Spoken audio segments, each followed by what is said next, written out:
रहीम अस्सलाम वालेकुम नादरीन, आप यूट्यूब चैनल देख रहे हैं। मैं इमरान खान हूँ। सबसे पहले तो ये है कि इसराइल ने वो काम किया है जिसका ईरान ने थोड़े दिन पहले वार्निंग दी थी कि अगर हमारे एनर्जी के इंफ्रास्ट्रक्चर को तबाह किया गया तो फिर खलीजी ममालिक में ऐसी सूरत हाल बन जाएगी। अब अमेरिका और इसराइल ने एक इंतहाई कदम उठाया है।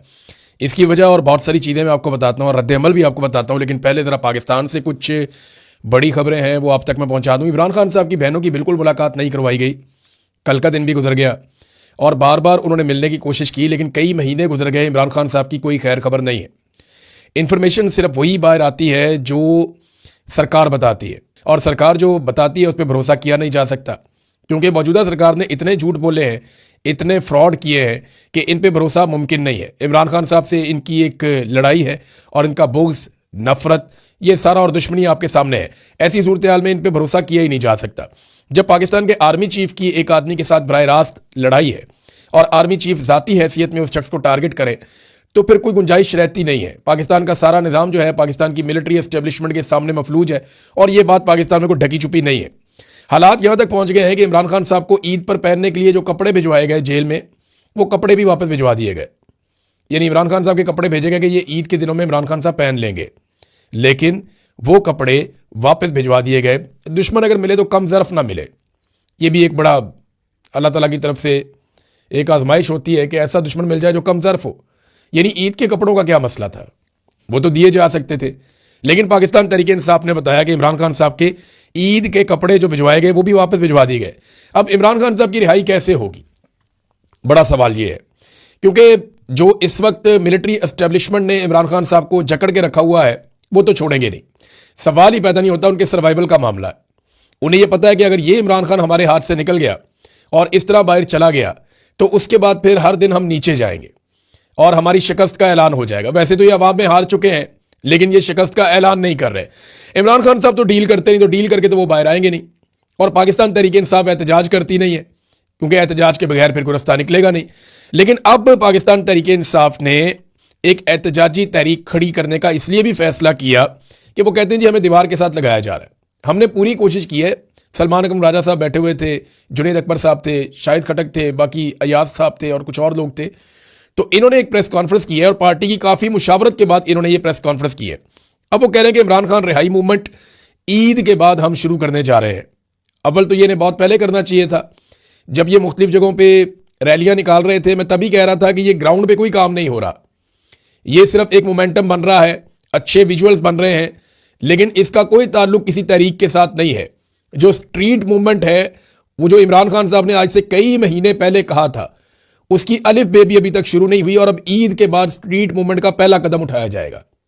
इससे पहले जो कुछ भी हुआ वो स्ट्रीट मूवमेंट नहीं थी, वो वैसे ही एक मूवमेंट थी, लेकिन जो स्ट्रीट मूवमेंट होती है उसके लिए पहला कदम ईद के बाद उठाया जाएगा। उसमें वो ये कह रहे हैं कि खैबर पख्तूनख्वा की विलेज काउंसिल तक 272 कैंप लगाए जाएंगे। पहले मरहले में 1 लाख नौजवानों को और फिर उसके बाद बतदरीज 10 लाख नौजवानों को इस टीम का हिस्सा बनाया जाएगा, इन्हें रजिस्टर्ड किया जाएगा। अब आगे ईद आ रही है, ईद पे तमाम कैदियों की मुलाकातें होंगी, बड़ा बंदोबस्त किया जाता है, लेकिन इमरान खान साहब की मुलाकात का कोई इम्कान दिखाई नहीं देता। बैरूनी दुनिया से इमरान खान साहब का राब्ता कुल्ली तौर पर मुनक़ता है, और ये पाकिस्तान का सबसे मकबूल लीडर है। इसकी जमात को अवाम ने 2/3 अक्सरियत दी है। इसके तमाम सूबों और वफाक के अंदर अवामी नुमाइंदे मौजूद हैं। और देखिए, इनकी अपनी जमात में कुछ लोग ऐसे दिखावा करते हैं इमरान खान साहब की जमात में, जैसे वो इमरान खान पे एहसान कर रहे हैं और इमरान खान डील ना करके ज्यादती कर रहे हैं। इस किस्म का लोग अब तासुर देते हैं। तो आसिम मुनीर साहब का कंट्रोल इस नौइयत का है कि अब तसादुम के अलावा कोई और रास्ता बचा नहीं है। पाकिस्तान तहरीक इंसाफ ने बार बार कहा कि हमें दीवार के साथ ना लगाया जाए, लेकिन बात बनी नहीं। अब सुहेल अफरीदी ने एक और कदम उठाया। एक तो ये सुहेल अफरीदी ने इसको लीड करना है। इमरान खान साहब ने सुहेल अफरीदी को कहा था कि आपने स्ट्रीट मूवमेंट की तैयारी करनी है। अब वो तैयारी शुरू होने वाली है, तो ईद के बाद सुहेल अफरीदी को लीड करना पड़ेगा। ये हलफ बर्दारी होगी, नौजवानों को इकट्ठा करेंगे। अगर 10-20 लाख नौजवान इकट्ठे हो जाते और वो इमरान खान को छुड़वाना चाहते हो, मसला ही कोई नहीं है। ये फिर बाकी कौम भी निकल आएगी। मैं जानता हूं ना, ये कौम इंतजार कर रही है एक मरतबा नौजवानों के बाहर निकलने का। अगर वाकई नौजवान बाहर निकल आते हैं लाखों की तादाद में, और वो ये कहते हैं कि इमरान खान को रिहा किया जाए, क्योंकि देखिए केस तो है ही कोई नहीं, अदालतों ने तो छोड़ना नहीं है जब तक कि मिलिट्री एस्टेब्लिशमेंट छोड़ने ना दे। तो ये तो दबाव मिलिट्री एस्टेब्लिशमेंट पे डालना है नौजवानों ने। जब नौजवान निकल आएंगे ना, ये ऑटोमेटिकली पूरा पाकिस्तान बाहर निकल आएगा। लेकिन नौजवानों को यहां पे पहला कदम उठाना पड़ेगा। अब नादरीन, अंदर की खबरें लीक की जा रही थी खैबर पख्तूनख्वा हाउस हो, केपी हाउस हो, कहीं पे भी सीएम हाउस, और खैबर पख्तूनख्वा में वहाँ पे अंदर से खबरें लीक की जाती हैं। आपको पता है एजेंसियों के बंदे हर जगह घुसे होते हैं, खास तौर पे ये जो स्पेशल ब्रांच है ये तो काम ही ये करती है। तो सुहेल अफरीदी को इस बात का पता चल गया, उन्होंने पूरी की पूरी स्पेशल ब्रांच की टीम ही फारिग कर दी, निकालो उन्होंने कहा सारों को। और फ्रंटियर के जो रिजर्व पुलिस है इसके 53 नए एहलकार उन्होंने तैनात किए हैं और स्पेशल ब्रांच को फारिग किया है, जो अंदर का डाटा, अंदर की खबरें, सियासी फैसले और ये सारी चीज़ें लीक कर रहे थे। तो सुहेल अफरीदी साहब ने एक अहम कदम उठाने से पहले कि इससे पहले कि लिस्टें बने, रजिस्ट्रेशन हो, नौजवान शामिल हो, सबसे पहले तो इनको फारिग किया जाए, तो उन्हें फारिग कर दिया गया है। नाज़रीन, पाकिस्तान में हालात यहाँ तक पहुँच गए हैं कि आपको मालिक साहब को आप जानते होंगे, प्रोग्राम करते हैं टीवी पे।